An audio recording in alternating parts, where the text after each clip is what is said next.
زړه مې اوبه اوبه و ساه مې په لیمو راخطا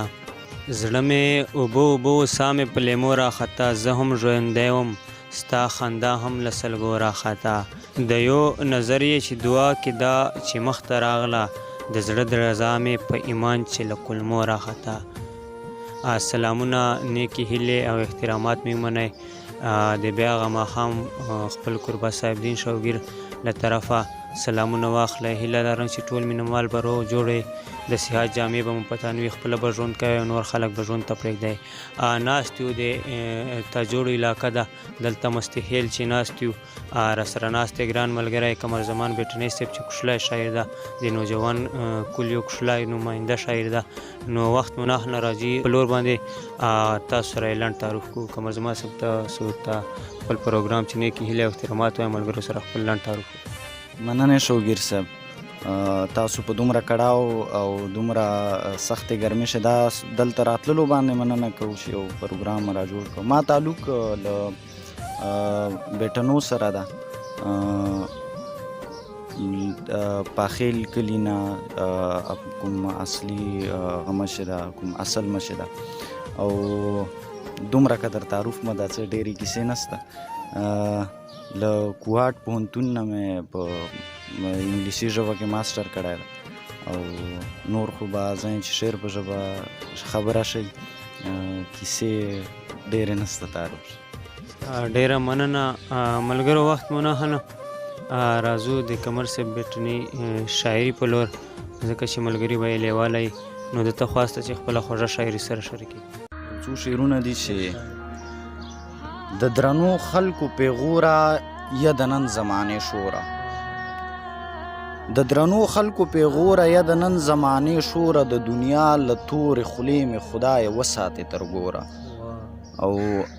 د کمین سړي له خویه بدمزاج هم بد انداز ښه، د کمین سړي له خویه بدمزاج هم بد انداز ښه، زما صبر دایمي شه ژوند که هر څو وینم ګوره، او څومره غټه لطیفه ده د دنیا په مخ سپین امن، څومره غټه لطیفه ده د دنیا په مخ سپین امن، د مرګونو شمار به نه وي که ناوکه شي سرتوره، او امکانات یې د راتلو دي د موسم شوخۍ ته سوچ کا شوګیر صاحب، امکانات یې د راتلو دي د موسم شوخۍ ته سوچ کا، د هوا په دوش لغیږو ګلان باسي زور تر زوره، او مجموعي صلاحیتونه مکه ورک دي خوار دې نشو، مجموعي صلاحیتونه مکه ورک دي خوار دې نشو، موږ به هغه خوا ته اوړو هغه خوا ورانګوره، او استعمال د ټکو کم دی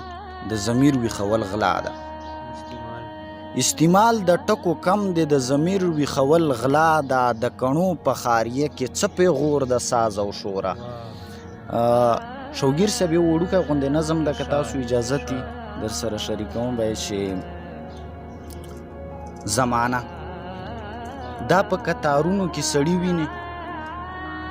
دا په کتارونو کې سړي ویني، دا د خان خیرات ته ناست کودي ویني، دا په شر سپین د ننګ پټکي ویني، دا په نظریو ړانده په خېټه مړه، دا د انسانانو په تاندي کالک په داغ لمن، دا د لیونو اسپو په شا سپاره، دا د ناخبرو ګناهونو مرتکب خلک، دا د خدای په لاره بې ترتیب خلک، دا د لیونو اسپو په شا سپاره، دا د ناخبرو ګناهونو مرتکب خلک، دا د خدای په لاره بې ترتیب خلک، دا په کوم یو اړخ روژه سجده ګڼي، دا په کوم یو اړخ روژه سجده ګڼي، دا د کوم کامل یقین دعوه کوي، دا د کوم کامل یقین دعوه کوي، دوی ښکار یقین کې خطا شوي دي، دوی د شر تر حده پاتې شوي دي، دوی ښکار یقین کې خطا شوي دي، دوی د شر تر حده پاتې شوي دي، دوی په یو یقین څنګه دوه شوي دي، دوی د غذا قحط نه ډار شوي دي، دوی په یو یقین څنګه دوه شوي دي، دوی د غذا قحط نه ډار شوي دي، یو یقین ایمان ساتي سا نه غواړي، بل یقین غذا غواړي خواړه غواړي، یو یقین ایمان ساتي سا نه غواړي، بل یقین غذا غواړي خواړه غواړي، دومره د سرونو په زور جنگ کوي، دومره ډیر فکرونه سره یو ځای دي، دومره کشالې راوړي چې حد کوي هر څوک د ځنګل په منځ د اور کور کې هر څوک د ځنګل په منځ د اور کور کې هر چا د بل کور ته اور نیولی دی هر څوک م تر هغه اړخه پوهه دي هر څوک د ځنګل په منځ د اور کور کې هر چا د بل کور ته اور نیولی دی هر څوک م تر هغه اړخه پوهه دي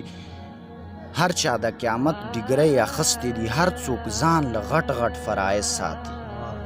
هر چا د قیامت ډیګرۍ اخیستې دي هر څوک ځان ته غټ غټ فرایض ساتي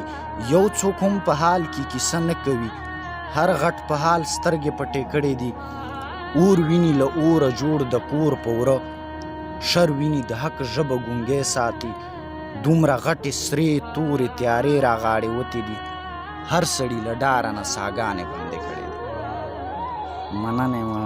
شوګیر صاحب نظم اختتام ته ورسېد ډېره مننه قمر صاحب چې خپله خوږه شاعري مو سره شریکه کړه خپل قیمتي وخت مو راکړه ډېره مننه